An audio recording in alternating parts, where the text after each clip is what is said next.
कैऱ्या आणून ठेवल्या घरामध्ये, पण लोणचं बनवायला टाईमच भेटत नव्हता, कारण की घरात फर्निचरचं काम चालू होतं. मग काय, आज सुट्टी होती म्हणून म्हटले चला पहिले ना कैऱ्यांचं काम निपटून टाकूया, म्हणजे लोणचं बनवूया. तर डाळ तर आणून ठेवली होती, मग कैऱ्या फोडून घेतल्या, डाळ पण निसून घेतली, म्हणजे स्वच्छ करून घेतली. तर मुलांनी आणि माझ्या मिस्टरांनी खूप मला मदत केली बरं का कैऱ्या फोडण्यासाठी. तर थोड्या कैऱ्या ना सुकायला ठेवून दिल्या होत्या.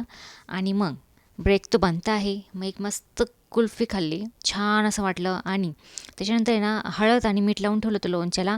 परत मसाला बनवून घेतला लोणच्याचा आणि सगळं मिक्स करून घेतलं.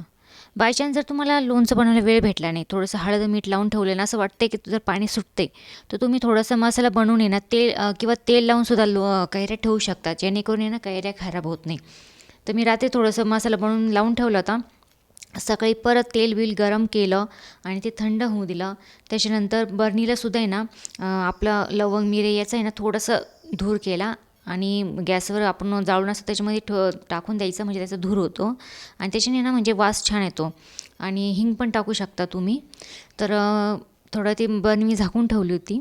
बरं ते थंड झाल्यानंतर आहे ना सगळा मसाला लोणचं, तर मी पहिले बर्नीमध्ये ना खाली ना थोडं मीठ टाकलं आणि तेल टाकलं आणि त्याच्यानंतर परत लोणचं टाकून परत थोडं तेल, परत लोणचं, अशा प्रकारे लोणचं बर्नीमध्ये भरलं. तुम्ही जर असं केलं ना, म्हणजे पूर्ण लोणच्यामध्ये तेल राहतं आणि छान असं वरती तेलसुद्धा तरंगतं. तर मी अशा प्रकारे दरवर्षी लोणचं बनवते. तर तुम्हाला हा व्हिडिओ कसा वाटला?